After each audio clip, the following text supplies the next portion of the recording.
Salut tout le monde et bienvenue pour cette nouvelle vidéo d'atelier. Aujourd'hui on va fabriquer des armures lamellaires en cuir. Alors enfin je dis des armures, on va surtout en faire une et puis déjà ce sera pas mal. Je vais vous montrer un petit peu quel est le processus de fabrication, c'est quelque chose que je connais assez bien. Mais avant de faire cette fabrication, il va falloir faire quelque chose d'essentiel, quelque chose que j'ai oublié de faire la dernière fois que je me suis servi de l'atelier, à savoir le ranger.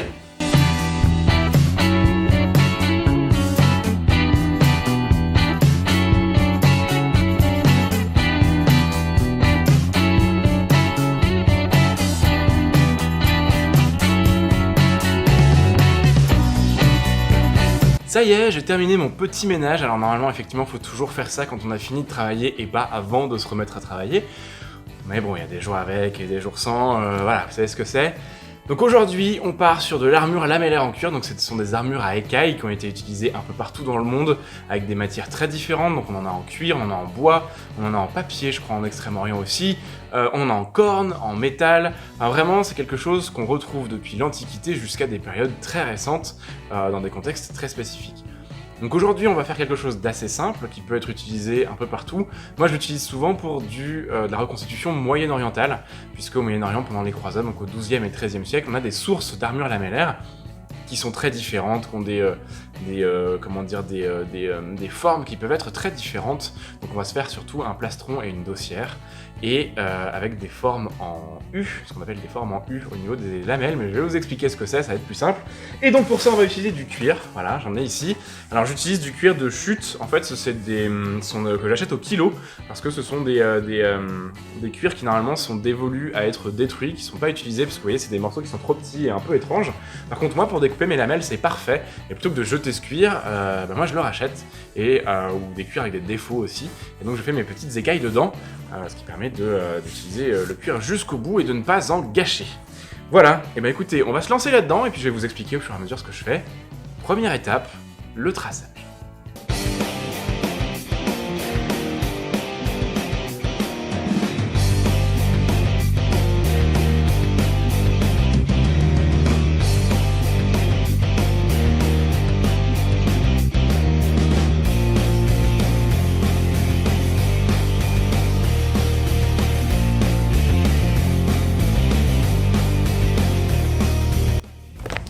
Voilà, le tracé c'est fait. Ce qu'il faut savoir c'est qu'il va me falloir à peu près 200 écailles pour faire cette armure.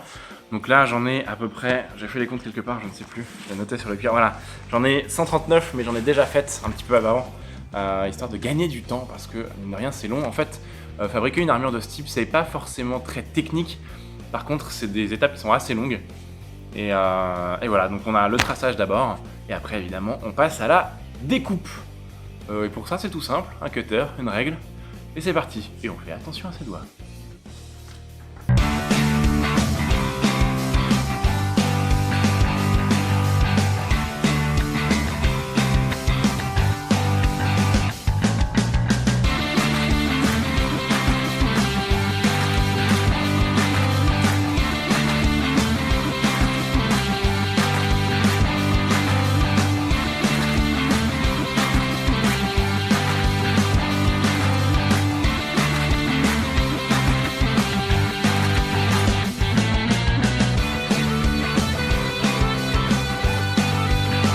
On a à présent toutes nos lamelles qui sont pré-découpées, donc là on a plutôt des rectangles simplement, et le but du jeu c'est d'arriver à cette forme-ci. C'est pour ça qu'on appelle ça des écailles en U, hein, des lamelles en U, parce qu'en fait elles ont une forme de U tout simplement. Alors vous en avez aussi qui ont une forme en D, où l'arrondi va être plutôt de ce côté-là, mais nous on va plutôt faire des écailles en U. Voilà, donc il faut redécouper toutes ces petites écailles pour avoir la forme que l'on veut, et après on pourra passer au trou au milieu. Alors l'avantage, d'habitude je l'ai fait plutôt en 3 mm, voire en 3,5, peut-être même parfois j'en ai fait une ou deux en 4. Mais là en chute j'avais du 2 mm et du coup je me suis dit bah en fait on va tester ça avec du 2 mm. L'avantage énorme c'est que ça va me permettre de découper mes arrondis au ciseau, même si je vais forcer un petit peu, c'est toujours plus pratique que de devoir les découper au cutter, et puis sinon j'ai une forme, mais au ciseau ça fonctionne très bien.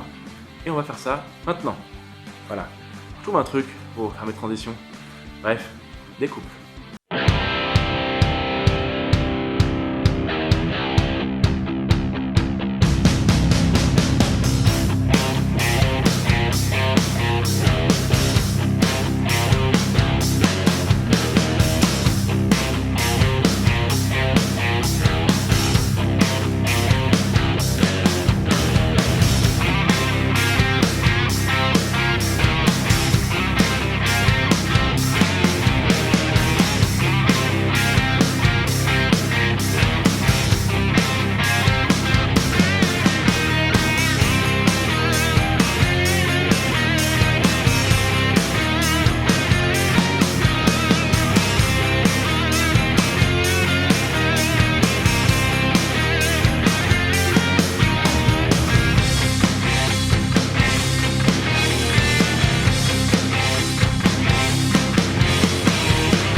Voilà, maintenant qu'on a nos lamelles comme ça, il va falloir faire des trous à l'intérieur grâce à ce petit patron. Parce que vous voyez qu'après on va mettre les lamelles de cette façon-là. Et pour qu'elles puissent s'attacher entre elles, eh ben, il faut y mettre des lacets. Et pour que les lacets puissent passer, il faut faire des trous. Et vous allez voir que c'est mon étape préférée, je crois que c'est mon étape préférée. Et en plus ça se fait très vite. Donc c'est plutôt cool. On y va.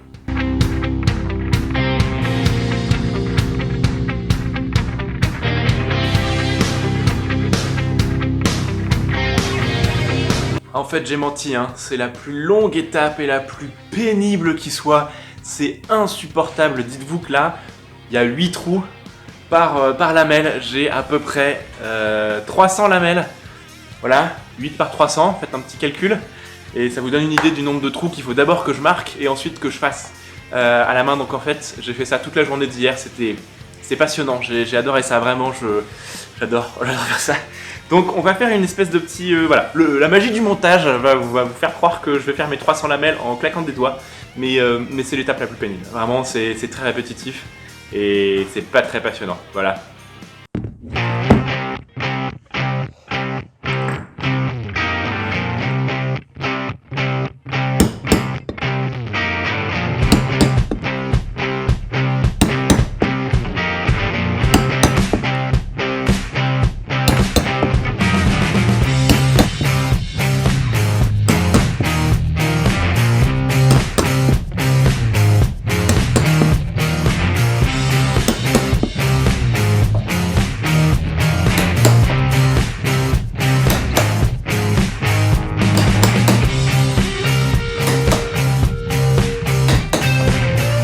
Voilà, c'était l'étape la plus pénible, vraiment. Si vous devez faire ça chez vous, mettez-vous une bonne série, ne vous obligez pas à faire ça toute d'une traite parce que c'est vraiment long et c'est très répétitif, donc voilà, c'est pas très rigolo.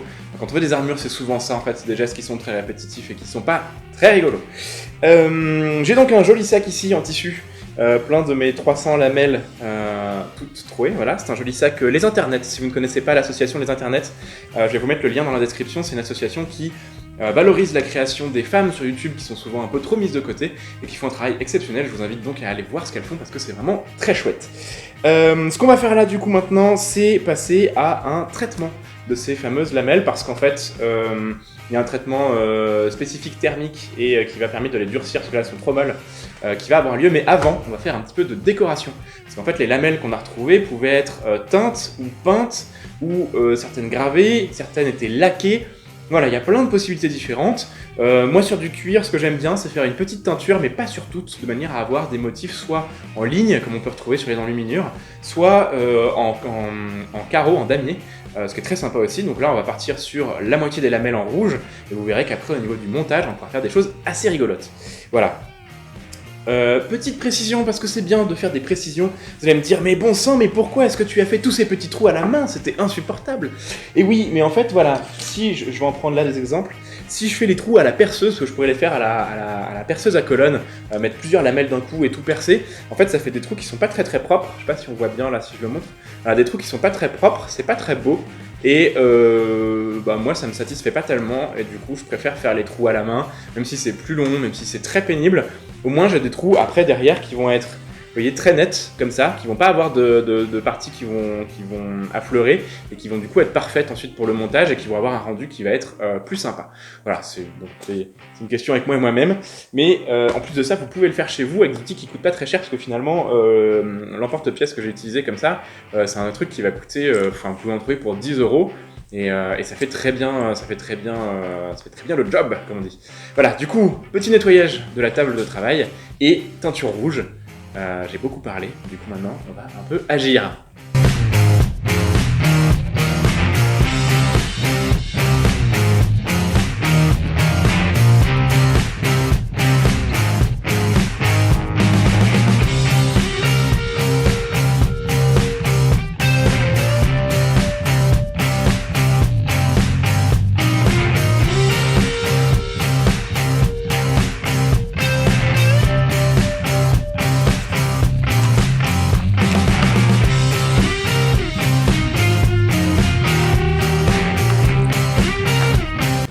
Voilà, et bah écoutez, ça c'est fait et c'est plutôt c'est bien fait. Donc toutes nos lamelles, nos 150 lamelles ont pris une jolie teinte framboise. C'est un peu plus clair que ce que je pensais, mais ma foi, je pense qu'au traitement, ça passera très bien. C'est d'ailleurs ce qu'on va faire maintenant. N'oubliez pas, si vous faites cette opération chez vous, de mettre des gants, parce que la teinture pour le cuir, eh ben, ça teint très bien aussi les mains. Et du coup, je pense que je vais avoir du rouge pendant une petite semaine, peut-être 2 là. Voilà, je suis la joie. Bref, en tout cas, nos lamelles sont teintes. Maintenant, ce qu'on va faire, c'est le traitement pour les durcir. Et pour ça, on va faire un traitement à la cire.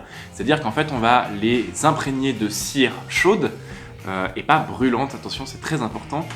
Pas bouillante en tout cas, parce que sinon, ça va cramer les lamelles. Je vais vous faire une démonstration, vous allez voir que vous allez comprendre. Et donc en fait l'objectif ça va être d'imprégner toutes ces petites lamelles de cuir, de cire, et vous allez voir que ça va les durcir et ça va les rendre quasiment aussi durs que du bois tout en gardant une certaine flexibilité. Voilà, donc eh bien, écoutez, on va sortir un petit réchaud, on va sortir une petite casserole et on va partir sur cette nouvelle opération. Voilà, à nouveau une opération qui va être un peu longue mais c'est répétitif. Petite astuce, c'est important, ne faites pas ça chez vous l'été ou alors fermez les fenêtres parce qu'en fait quand vous faites chauffer de la cire comme ça, vous vous retrouvez très rapidement avec toutes les abeilles du quartier et c'est un peu perturbant, voire pénible et les pauvres elles se perdent. Voilà, c'est vraiment pas une blague, là on est en hiver donc c'est pas très grave mais c'est vraiment pas une blague. Faites attention si vous faites ça chez vous au printemps ou en été, y compris en pleine ville, vous allez très rapidement vous retrouver avec beaucoup d'insectes chez vous. Voilà, et beaucoup d'abeilles. C'est la première fois ça surprend, hein, mais voilà, faites attention. Allez, c'est parti!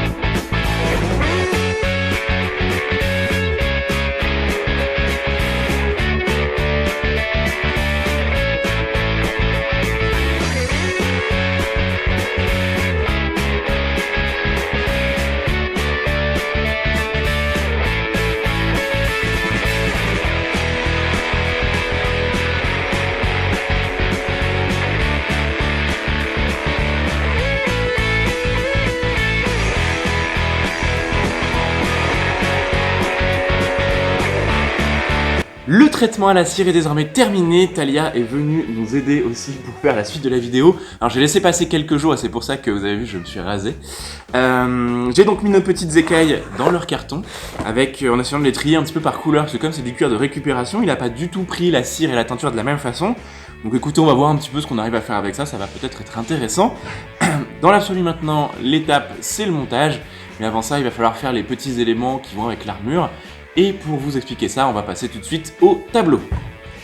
L'étape d'après, évidemment, c'est la construction de cette fameuse armure. Enfin, on va y arriver. Mais pour ça, il faut créer des petites pièces supplémentaires, à savoir celles-ci, celles qui sont là et celles-là. À savoir les attaches pour les fixer sur les côtés, tout simplement. Et les brassières juste là pour pouvoir que ça repose que l'ensemble repose sur les épaules. Voilà, je suis pas bien réveillé. On va y arriver. Et bah écoutez, c'est parti, on va faire ça et on enchaîne tout de suite après sur la construction. Et puis je vous expliquerai un petit peu comment est-ce qu'on fait ce montage.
Ça y est, j'ai terminé le premier côté, à savoir ça c'est l'avant. Alors vous voyez pour l'instant c'est un peu recourbé sur l'avant parce que toutes les lamelles étant légèrement comme ça à cause de la cire. Du coup quand on les monte et qu'on les serre un petit peu, donc du coup ça crée cet effet là. Alors c'est quelque chose qui va se résorber avec le temps, notamment quand on aura remis l'armure correctement. Ça n'a pas l'air très grand comme ça, c'est qu'un plastron. Et je vous expliquerai un peu à la fin pourquoi, parce que c'est tout à fait normal. Donc voilà, vous voyez qu'on arrive à avoir quelque chose qui est assez sympa. Enfin, en tout cas, moi je trouve que le résultat est assez sympa, avec cette petite teinte rouge et marron. Donc j'ai mis les lanières sur les côtés. Elles sont pas encore terminées, mais c'est fait exprès parce que comme ça je pourrais les régler entièrement à la fin. Même chose pour les braconnières au-dessus, que du coup là je vais calculer maintenant pour voir quelle longueur exacte elles vont faire. Et si on regarde le derrière, vous voyez qu'en fait c'est un assemblage de lacets qui vont dans un sens puis dans un autre, sachant que j'ai utilisé plusieurs lacets différents, ce qui permet de ne pas disloquer l'armure si jamais j'ai un lacet qui casse, ce qui est très important. Voilà, écoutez, on va s'arrêter là pour les explications et puis on va faire l'autre côté.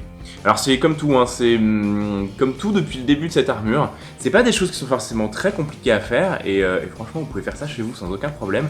C'est juste que c'est un peu long et que faut de la patience quoi. Voilà. On y retrouve. A few moments later.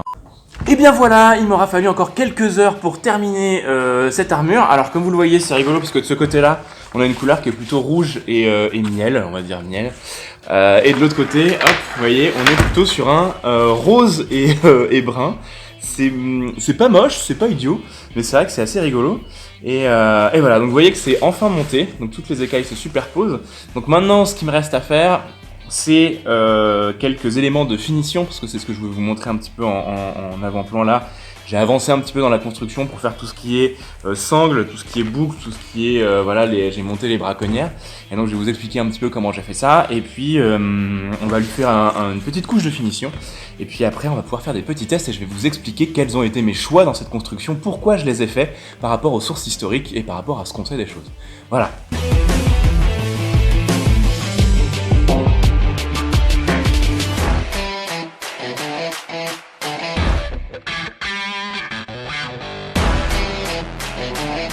Alors là, normalement, je voulais vous expliquer un petit peu quelle avait été la démarche pour fabriquer cet objet par rapport aux sources historiques, puisqu'en fait c'est un objet qu'on n'a pas retrouvé en fouilles archéologiques, mais je me rends compte que la vidéo fait déjà 18 minutes, ce que je trouve déjà long pour une vidéo d'atelier, et j'ai pas envie de rajouter 5 minutes comme ça un peu gratuitement, et ça va probablement être plus parce que je parle beaucoup. Donc pour cette fois, je vais séparer la vidéo en deux, avec d'un côté toute la fabrication et de l'autre toute la démarche.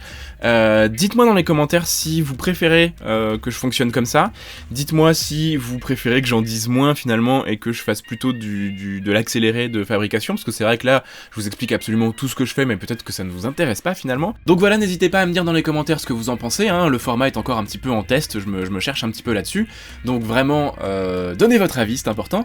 Quant à moi, je vais travailler tout de suite sur la vidéo de démarche, donc vous inquiétez pas, elle va arriver vraiment dans les 24 heures, en réalité les images sont déjà prêtes, c'est déjà tourné, c'est déjà en cours de montage, c'est juste que du coup je divise en deux, donc vraiment dites-moi ce que vous en pensez. Merci d'avoir suivi cette vidéo, mettez un like et un commentaire si ça vous a plu parce que c'est important pour le référencement, et puis évidemment abonnez-vous si c'est pas déjà le cas. On se retrouve très rapidement dans la journée, du coup peut-être en soirée, pour cette petite vidéo de démarche pour vous expliquer un petit peu comment j'ai fait tout ça et vous montrer quelques tests en situation, enfin, presque en situation, et voilà, on se retrouve très rapidement. En attendant, n'oubliez pas que l'histoire est vivante.